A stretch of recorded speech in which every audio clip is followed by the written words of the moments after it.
All right. Welcome, John, to the Be the One podcast. I'm so glad you're here this morning. Thank you so much. I'm excited to be here. Yes. And you were actually the very first one of the year 2024. So you're our first guest this year, and that's pretty exciting. That's very exciting. I did not know that. And now I am the tiniest bit, I don't know, intimidated or self-conscious. Not really, but that's cool. That's cool. Yes, it is cool. So it's a great way to start off the new year. So tell us a bit about you and what you teach here at Brookstone and your family and how you came to be here and all those good things.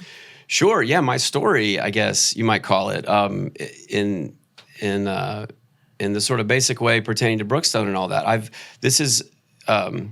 It's really exciting and cool that this happened to work out right now this year, because this year has turned out to be for me a really significant, monumental year in a few different ways. With that question of my vocation as a teacher in my life in Columbus and Brookstone. So this is my 10th year at Brookstone. Wow. As you said, I'm an upper school English teacher. That's always been my primary role at Brookstone. I have taught several different grades. This is also my 20th year of teaching. Wow. So I'll explain that in just a minute in the briefest way I can. It also happens to be the 20th, headed towards our 20th anniversary, my wife and I, coming up this summer. And I'm 45 years old, which feels like a significant That's a milestone. mark in life, too. Yes. So, I have been doing a lot of reflecting and looking back and looking forward. So I came to Brookstone almost 10 years ago after spending quite a few years in academia. So, yes, I am Dr. Harkey. I have a PhD in English, and I was pursuing with a few reservations and different ideas, but I was pursuing an academic career initially as an English professor. But all the while, I knew that may not be the place I was meant to be, and the career and the field that I was meant to be in ultimately. Right. So going way back, I'll go way back to I grew up around Atlanta. I grew up the child of teachers and aunts and uncles, lots of teachers in the family.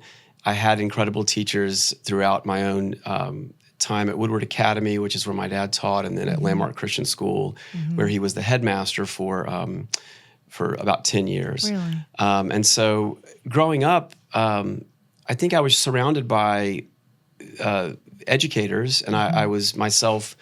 I had such incredible experiences in school that it was, I felt a pull towards education always to some degree. After I graduated at Landmark, I went to Samford University in Birmingham. Yeah. Okay. And pursued an English major. My dad was an English teacher. I've always had an intense connection to language and art, and poetry in particular. Some of the more abstract and conceptual realms of literature and the humanities have been exciting to me. So anyway, I pursued an English major. I did a business minor, little known Dr. Harkey fact. Oh, there you go. I was a business minor in college. I was trying to balance out the English major, I think. That was the idea. That's a good balance. I guess. I really enjoyed the business minor. I'm actually a very analytical guy. And then I continued sort of along this path. I did a 2-year master's degree at Wake Forest in English. But I chose a 2-year program intending to teach high school. So I was initially coming out of college, I didn't do certification, but I was trying to find a balance. I was deeply interested in the field of English, but also really wanted to pursue teaching at the high school level. Right. And then I after my master's program, I ended up getting a job. This opportunity came to me to teach some college classes at Atlanta Christian College, which is now Point University. Okay. And so I taught there for 2 years, and this is when my wife and I got engaged and then married. And while I was there, I got back into this excitement and this dream of pursuing further graduate work. So I applied to PhD programs around the country, and ended up at the City University of New York in New York City, around the 5 boroughs, but we were primarily based in Midtown. And And I had had a professor at Wake Forest that went there, a couple professors, and they encouraged me to pursue that. So Erin and I launched ourselves up to New York. Oh, wow. And we had this incredible 6 years there in the city while I pursued the degree, and she worked at Rockefeller University. Wow. And we had a wonderful time there, being young and married and in the city. And just at the end of that time, more or less as planned, I guess you would say, I finished my degree. Erin became pregnant with our first child, and I was able to find a 3-year job at Georgia Tech. Okay. And so we were able to move back down to Atlanta near family. And so all of this is just what precedes Brookstone. So for 3 years, I was at Georgia Tech teaching, and we were raising one child and then two, living in Decatur. And during that time at Tech, which was great, I loved being there. And I was teaching a full load every semester, and sending out applications for college jobs, but also really re-examining my own hopes and my family's situation, and like I said earlier, sort of my vocational, what I felt like was my calling as an English guy, and so I launched a big, huge search for independent schools. Okay. And that was in 2014. Like I said, just almost exactly 10 years ago. And I was bouncing between states for a little while, looking at jobs, and Bonnie Smith, in particular, she called me directly and she said, "You've got to come visit our school. We really want to talk to you." And then from that point on, when I came to visit, I met Dr. Jim East and all kinds of other folks who were here. I really fell in love with the place almost immediately. My family came and visited Columbus, and it all fell into place. Oh, that's awesome. And so we've been here now for 10 years, just deepening our connections to Columbus and to Brookstone. So our family, our lives are very settled and very tied in now with the school and the community. So well, and we're better for having y'all here. Let me tell you. Thank you.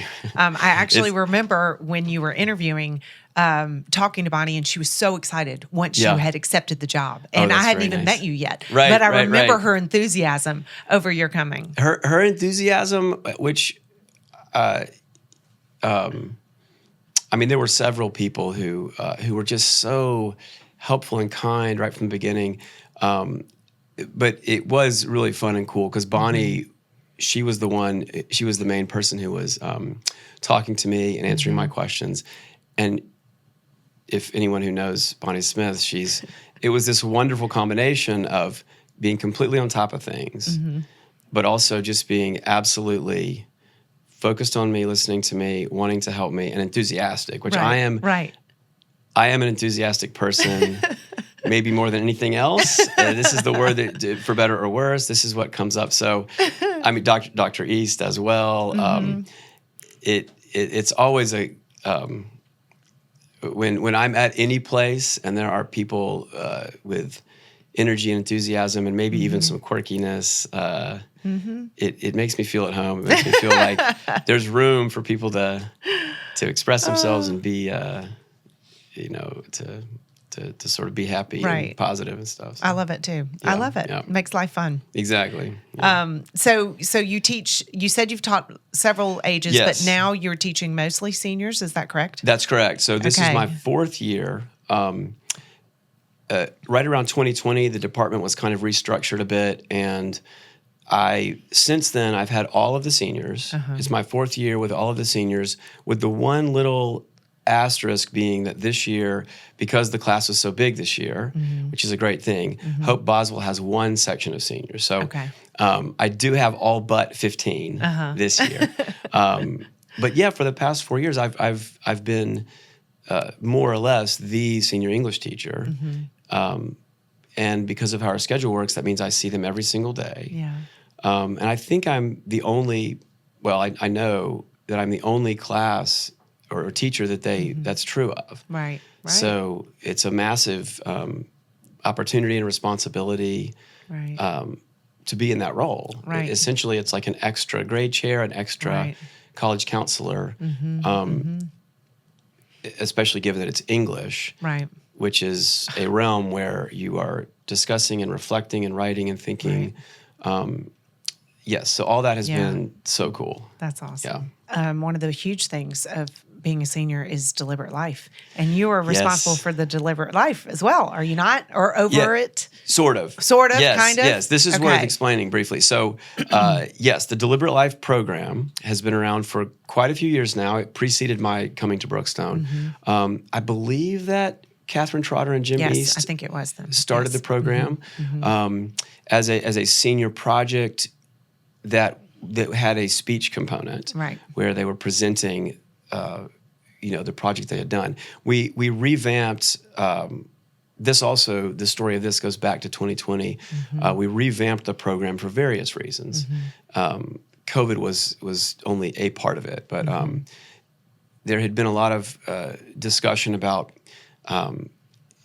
moving from, and there are pros and cons to this, but instead of having the students in the spotlight with the huge room full of people in the Turner Center, putting them in a position that's more of a practical life skill, which is to present to a room of people and to be organized but authentic and more conversational. So we revamped the program aimed at those type of presentations, which also meant, as we arranged it, it meant one day instead of many different days. events, Yes, week after week. Yes, like doing them all in one day. Doing That's them what you all mean. in one day, right? Having what I, call D-Day, DLP Day. I jokingly call it D-Day. It's coming up February 7th.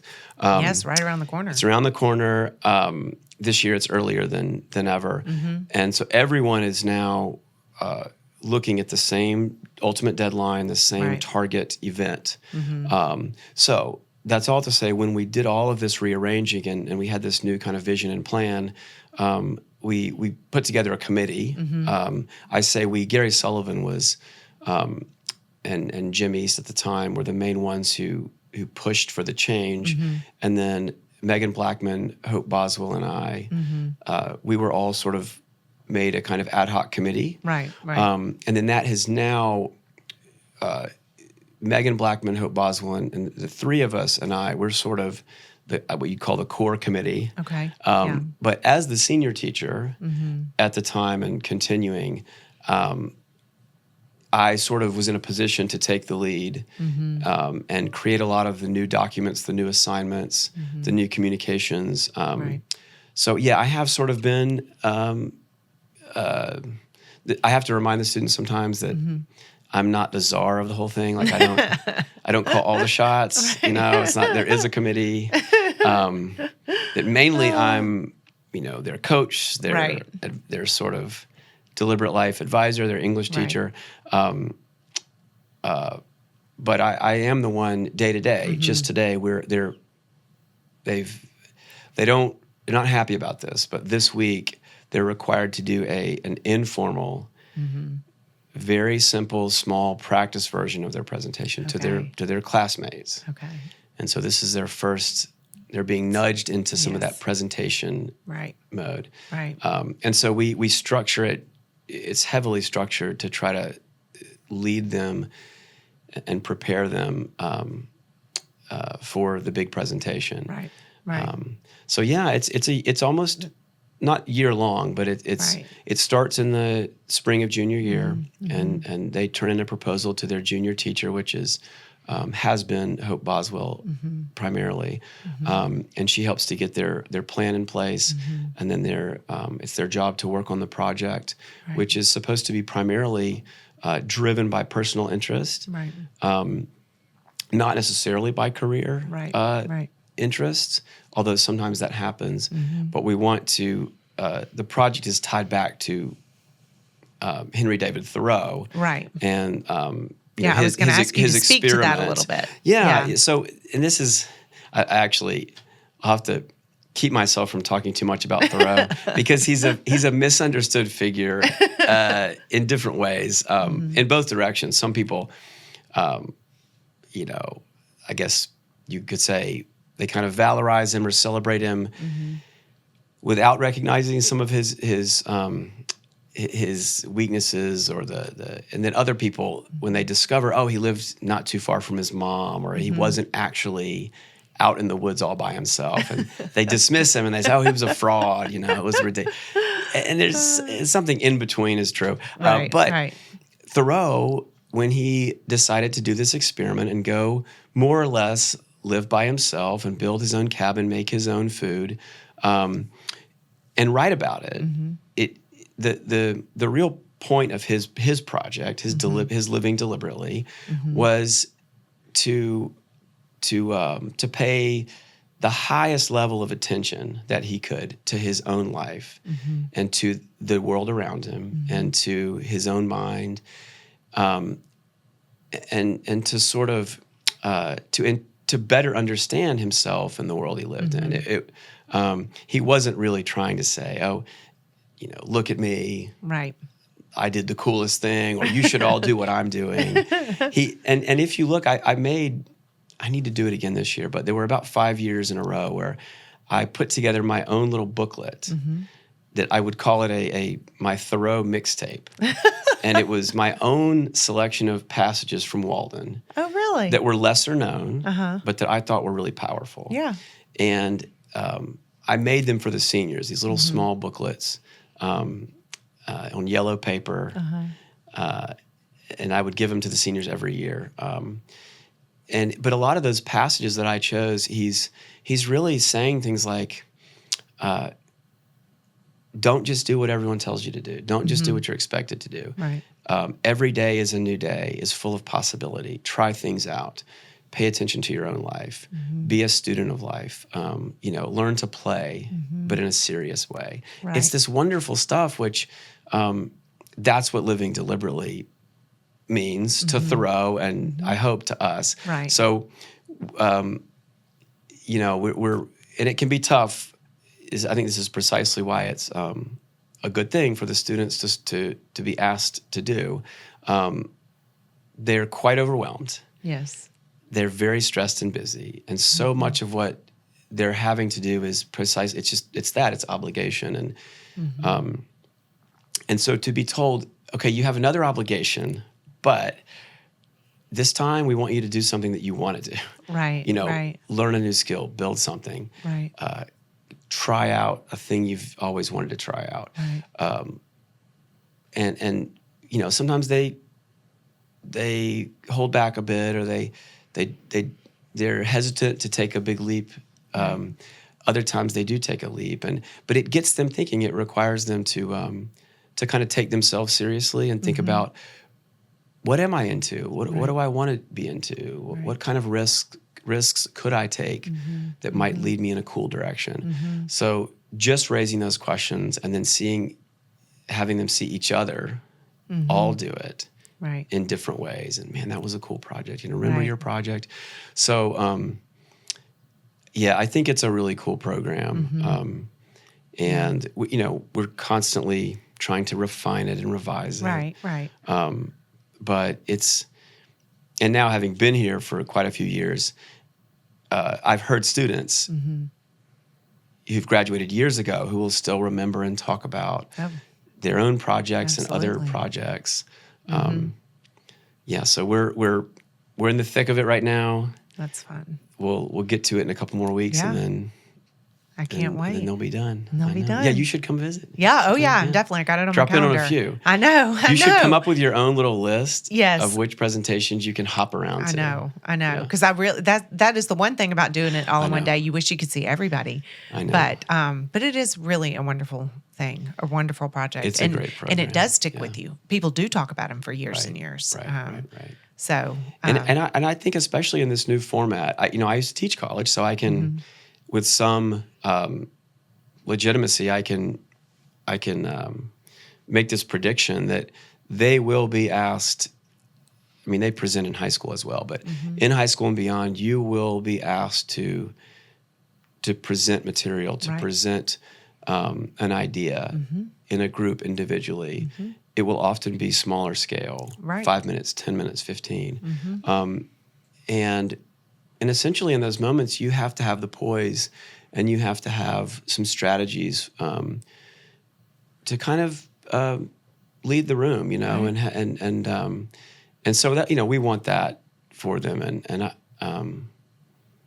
I hope this, however it goes for each of them each year, I hope that it's the kind of checkpoint or template that, as they go through life, they're like, oh yeah, that's, yes, that was good. That was helpful, Right. That is our hope as well. Yeah. So, well, speaking of living deliberately, if you will, I want to give you enough time to talk about this project that you have been able to be a part of that I just think is the coolest thing ever. When you talk about, taking a risk and doing something out of the box, something that you have never done before, we are so excited to share. And it's even in the latest edition of the Brookstone magazine. It is your movie, which is the coolest thing ever. There's a film thing. An art film movie thing. Yes. That the screenwriter. You correct. wrote the script. Yes, I did write the script. The whole thing is, it's like as you're describing it, this has been happening anytime someone brings it up. You say, well, tell me more about that. What was that thing? Right. And one of the things that makes the whole project so great is that it's hard to talk about. Right. Because it's several things at once. Yes. But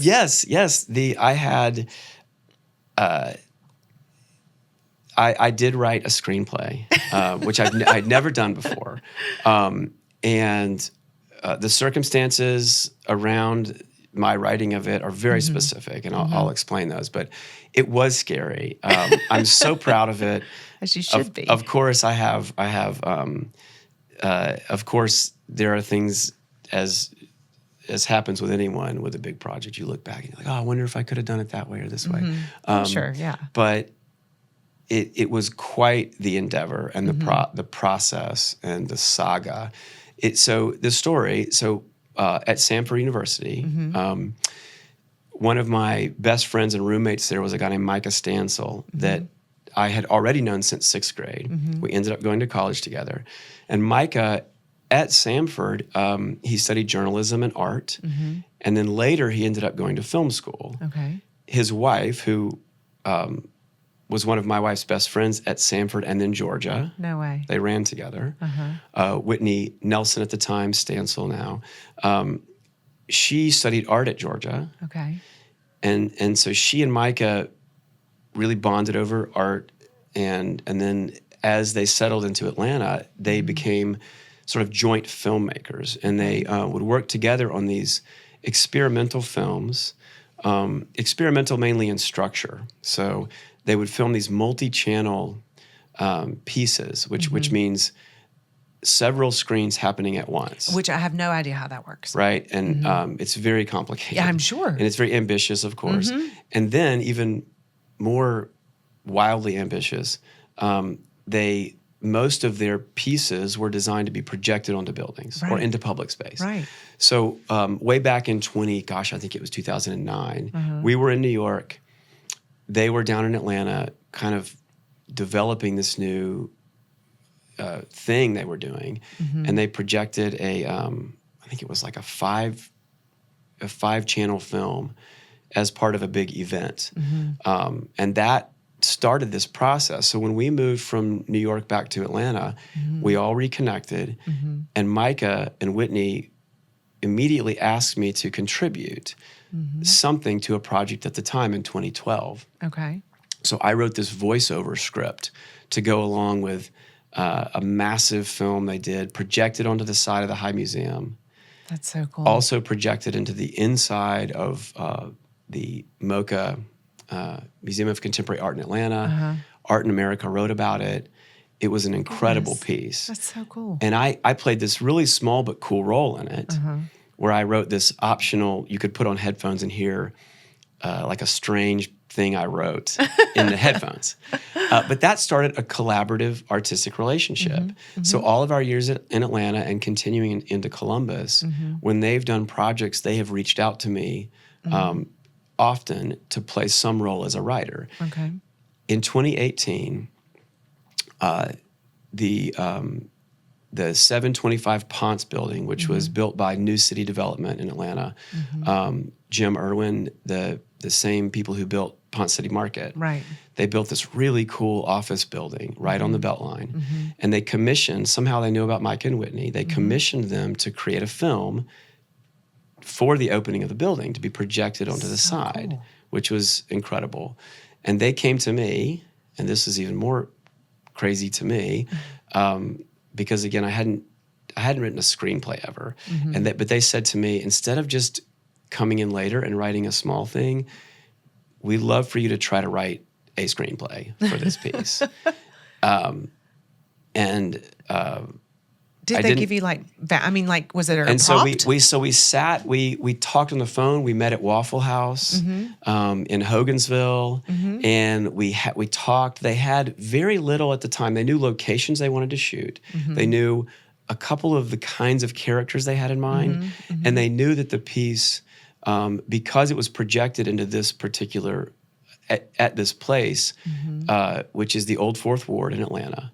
And it's a really historical neighborhood in the city. So they wanted in some way to honor or pay tribute or connect to the neighborhood or the history of the place, if they could, which was a little ironic, which they knew this, but given that now that area is becoming so developed. Right. But they knew that, and they wanted that to be part of the complexity of the piece. So I had some things to work with, but they gave me a lot of free rein. And so that started this process of brainstorming, planning, note-taking. I created a draft of a story. We met again. We talked. They gave me ideas. I went back to the drawing board. But at some point, I opened up Google Docs and created opened up a screenwriting template with the Courier New font and the centered text. And I'm like, I guess I'm writing a screenplay now. Oh my gosh, that's and I so started cool. writing a scene. And from there, I would go scene by scene as they were casting the film, starting to work on locations.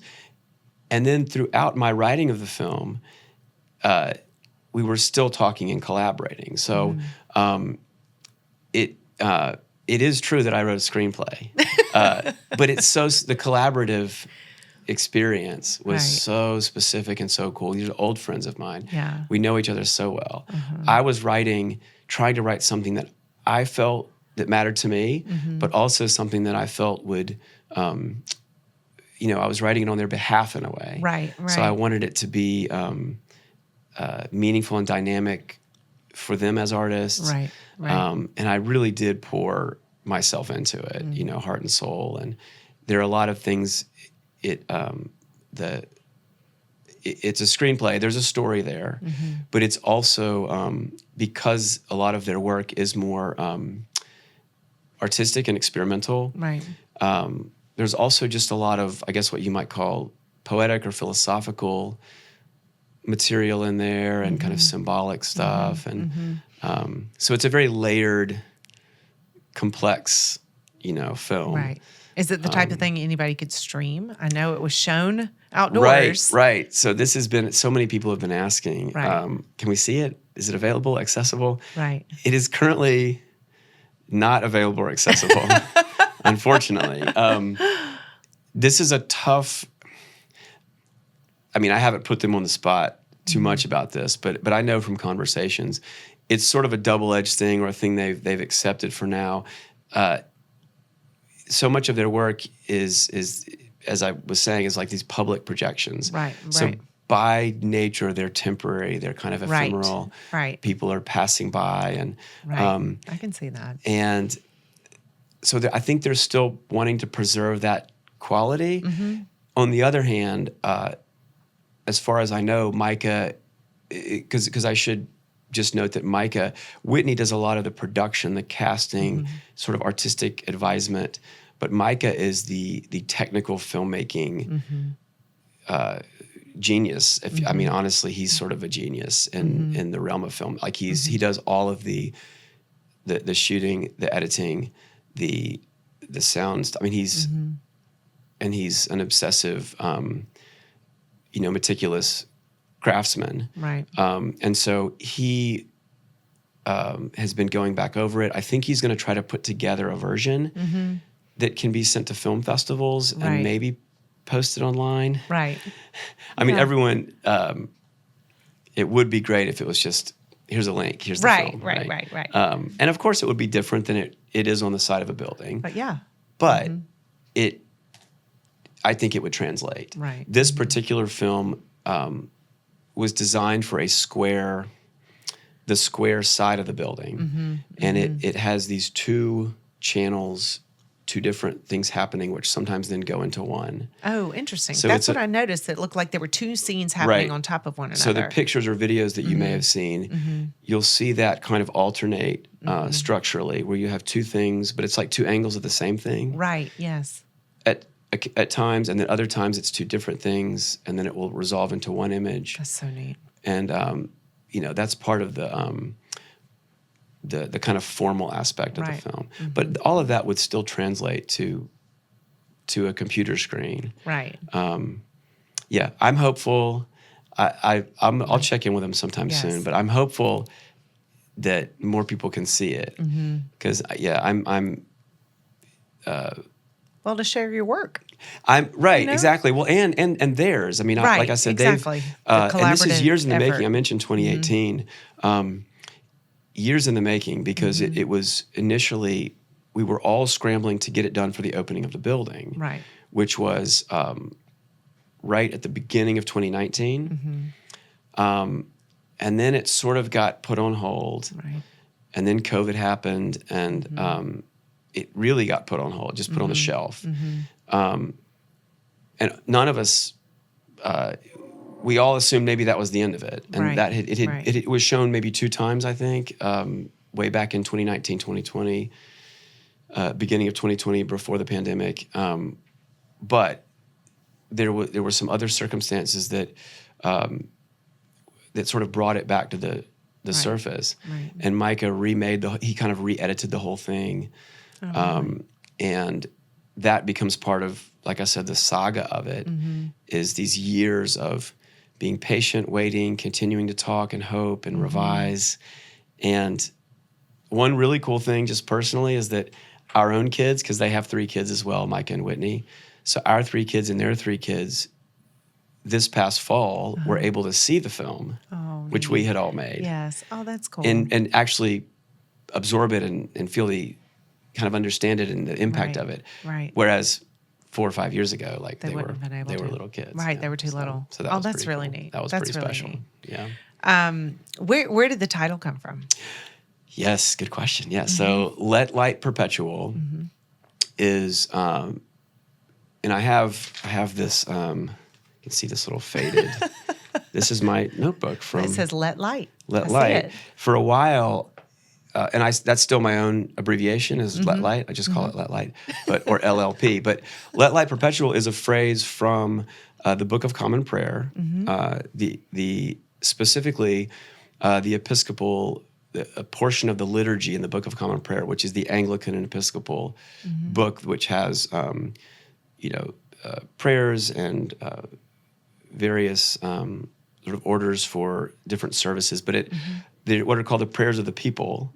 One of the prayers of the people sequences mentions those who have departed, those who have died, and then the response in the liturgy says, "Let light perpetual shine upon them." And so, "Let light perpetual" is obviously just that part of the phrase. Right. I really love the sound. Sound is a big deal to me with language, especially as someone who cares a lot about poetry and music, and the sound and the kind of meaning, the vague meaning of that phrase. Obviously, the syntax, the word order is different. Let perpetual light, let light perpetual feels so. It's a little bit unusual sounding. In the way it's used in the actual liturgy, you kind of understand that you're commemorating those who have died. It's a memorial, expression. It's a prayer. But that's buried inside there. But it is a film in terms of how I wrote it and what they're doing as filmmakers visually and sonically. It is a film about light and darkness and kind of threshold states. And it is ultimately an elegy. The film, it's full of a lot of life and subtle humor, but it becomes clear in the film that someone has passed away. And so there is a weight to the film. And so that title from whenever I can't remember exactly when I decided that I wanted that to be the title, and then they ultimately agreed. But pretty early on, as I was thinking through the figuring out what I wanted the film to be on paper, it was a kind of an elegy, but not one that was super heavy, right? But where that was kind of there was gravity, and there was something between the lines or something going on that the characters in the film were dealing with. And I don't want to say too much in case people see it. Yes. But that was, and then actually it's almost like a fun fact or something. But if anyone is able to see the film, or when people see the film or hear it, there are a lot of phrases and words and lines that are pulled from. I do this in a lot of different ways. There are a lot of phrases and words and motifs and that are repeated words and phrases from certain poets like Walt Whitman, from other liturgical sources. Repetition is something I'm really interested in. That's fascinating. In language and in just sort of daily living, is the ways that repetition, along with little variations, can be really powerful. Yeah, definitely. Yeah. So the film has all that built into it. That's so cool. Yeah. Oh, that's so fun. Well, I hope you can see it. I really do hope we can see it. Yeah. I mean, I'm not saying this because I wrote the screenplay, because they took it and made the film that they wanted to make. Right. Right. And so mainly I want to point to them, but it really is an amazing artwork. Right.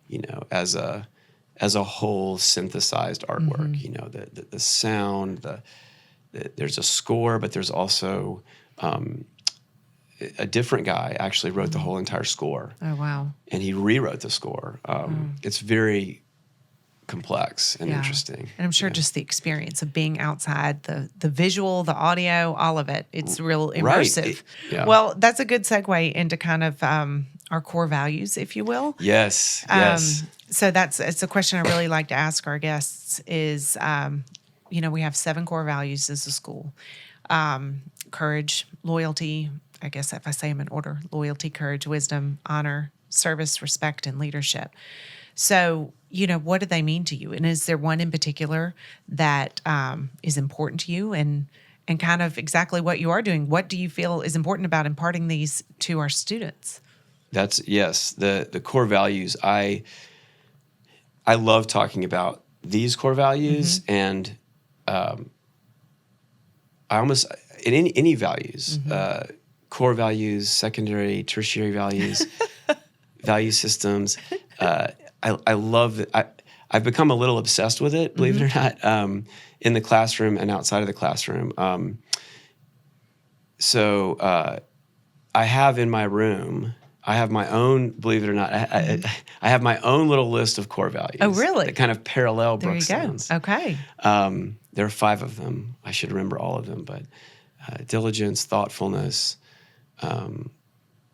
Is honor one of them? I tried to vary them so they didn't match up. And then there's this sheet that Megan Blackman uses in her leadership class that's a huge map of values. And the students kind of explore the map and circle ones that matter to them. I think this is a lifelong endeavor. It always has to be tied to life and action and specific behavior and Right. living. But I think it's a lifelong endeavor. What do you care about? What matters to you? What does that look like? What does that mean? So, yes, with the specific ones, honor, if I had to pick one, Honor. is the one that means the most to me. Wow. And service is kind of tied to that. But when I hear honor, and we have the honor code here, Right. and we have, the honor council, it's a word that here or anywhere, it has such an obvious weight to it that it can almost be hard to think clearly about what it looks like. Right. We all know it matters to be honorable, and we all know that honesty is clearly a part of that. Right. But when I hear honor, and I try to talk about this with my students, of course, I hear the word character in that way it's used. This person has so much character. Right. Yes. As a quality, right? Right. And then I think of really a notion of sort of what we were talking about, which is an understanding of oneself that completely involves others, Right. and where honor is it's the consistency and the sort of clarity or force of your life as it's visible to everyone, right? It's not honor you can't just say of yourself, well, I'm honorable. Right. Right. It has to be visible. It has to work in a community Yes. or a group. It has to be something that's completely evident in consistent behavior and in and then more specifically, what I love about honor actually is the wonderful and difficult, I guess, vulnerability that I think is built into it, the humility I think that has to be part of it. Yes, this is another overarching theme I really try to pass on to my students is the power of vulnerability. Right. The power of acknowledging when you're not sure or you made a mistake or you need help. To me, it's necessary, but it's also honorable. It's honest. This kind of recognition that it's not all about you, but what matters forever is caring about who you are and trying to live your life in a way that's consistent and that's ethical and that's some of these other things like service, respect. This is why I'm choosing honor, I guess. They're all kind of, in my mind, tied back to honor. I can which see that. doesn't mean, honor does not mean, oh, you never make mistakes or you're above anything. It really has more to do with that kind of self-reflection and caring deeply about who you are as a consistent, ethical person, especially in relation to others. And pursuing that in the most authentic and honest way you can, through mistakes, through highs and lows. And I think that's it's a lifelong. Just as thinking about values is a lifelong endeavor. Trying to be an honorable person is a lifelong endeavor. Oh yeah. Well, that's another perfect segue. And as we want to, we're going to run out of time, and I want to get these last two questions in. You have the opportunity to give advice to students all day long. So what is some of the best advice you've ever been given? Okay, this is a tough one. This is a very tough one. Because it's funny. It's tough for me because I feel like I soak it up. Right. And it doesn't always, I soak it up. I'm like, oh, that's good advice. And I should probably write down on note cards, as people do. There are a few different things that are kind of coming to mind from literature or writers, but that's not really to preserve the question, more like just advice. So Gary Sullivan, the upper school principal, when he first came here to Brookstone, he said early on. So this is sort of it was advice in a sense, but I'm choosing this as my advice because I think it works. He said to all of the faculty members, listen, if you have a concern or a frustration or something that's doesn't seem to be working or you're upset about, like, please come and talk to me. But when you do, and like, let's talk about it. But when you do, please try to also think through some kind of possible solution or some alternative idea or some way of moving forward or addressing the issue. That's great. And that is it's great for a community, for faculty, for teachers. But the more I've thought about it over the years, it just seems like really good advice for any number of things, whether it's, it could even just be something with yourself. You don't even tell anyone, but when something becomes really heavy, really burdensome, or is really angering, frustrating, and it could be an actual conflict, and it's important to vent those things and be able to express those things, but to also to take time and kind of trust yourself to at least attempt to think through, well, what might work? What might make this better? What could I do, or what could someone do?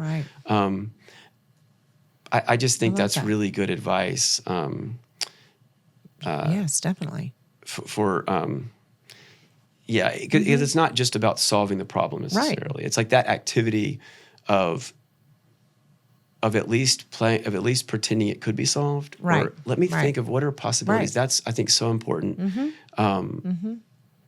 To continue to push against, I guess, the what we're all, it maintains that sort of forward-looking, optimistic vision. Like, the thing is happening or there's trouble, and that's there, but it could, what if it was this way? Right? Exactly. It kind of makes you go through a little exercise of what might be. Exactly. That kind of imaginative, forward-looking, optimistic thing. It doesn't mean you have to be, suddenly become naive or overly, but having that, being willing to say that or try that, I think that's so powerful. So I think so too. I've tried to take that as general advice. I like that from Gary. That's very practical. I like it. I like it a lot. There we go. Okay, so now I know as an English teacher, how do you narrow down your favorite book or books that have meant so much to you? Oh man, yeah. This is related to the advice thing, that like my trouble with these questions. It's almost like I have a built-in resistance or something to choosing. Because I get asked this all the time by students or parents or, hey, what's your favorite book? Or even if it's favorite novel, favorite book of poetry. Okay, favorite book, important. Well, one that has had an impact on you. Right. So I'll mention two. Okay. Is that cheating? Can I get away with that? You can have two. So Absolutely. One, and I am going to go in the realm of literature here. Maybe I'll do three. No, two. I'll stay in literature here, even though there are lots of books of nonfiction writing that have been important to me, very important. Going into my senior year of high school, we had to read Dostoevsky's Crime and Punishment. For summer reading, and we had to annotate it and fill out this whole study guide. And there were Cliff's Notes, as we remember, in yellow and black printed form. But if you didn't do that, which I didn't, it was just you and the book. There really was no internet to speak of. So I really read that book carefully and thoughtfully, and it completely knocked me out in the best way. It was the depth and subtlety of how the characters and their experiences were being presented. If for those who don't know the main story, without spoiling anything, the main story is quite dramatic. The main character does something really terrible. That's the crime, and the punishment takes different forms. But it's actually it's a 600-page book full of many, many characters, and every one of them there's a level of, I guess, psychological and experienced realism that's so complex and subtle, and it just, I guess it showed me in literary form. It gave me this a version of the world and of my own experience, a level of depth that I had never experienced. And so I love that book.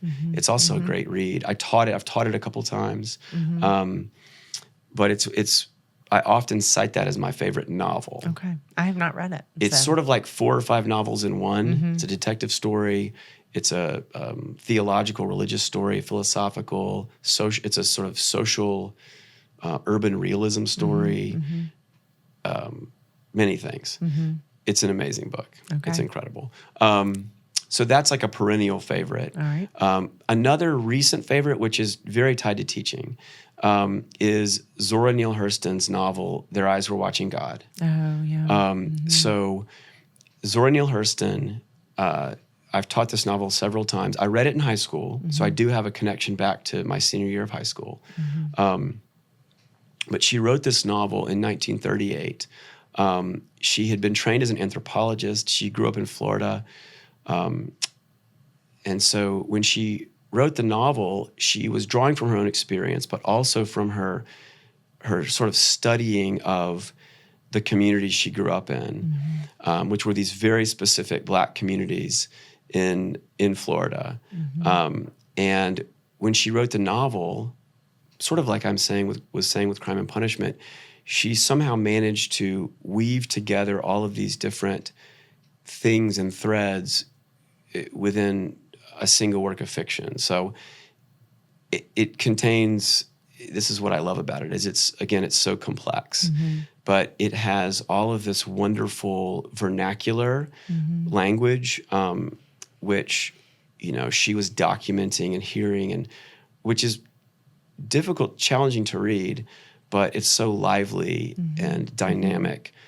And so it has all of this vernacular language, but then corresponding to that, there is this beautiful philosophical, poetic narration.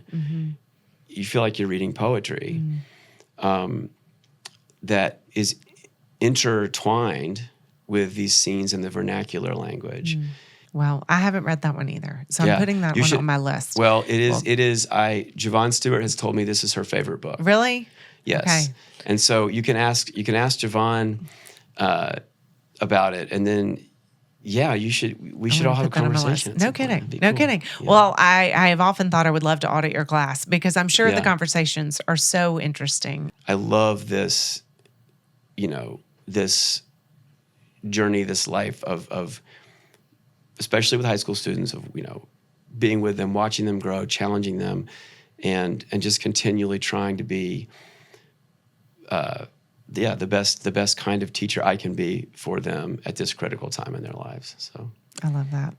Well, thank you so much for coming here today and You're welcome. sharing all this with us. And I can't wait to watch the movie. I do hope I get a chance. I hope there's a way. I will certainly spread the word. Yeah. As soon as there's Please any news or any links Please do. that can be shared, I will share those links. Okay. Well, thank you so much, John. And thank you for all you do for our students, all you've done for my boys. I'm just so grateful. And we just appreciate you in every way. You're most welcome. Thank you for having me on here. Thank you. You're welcome.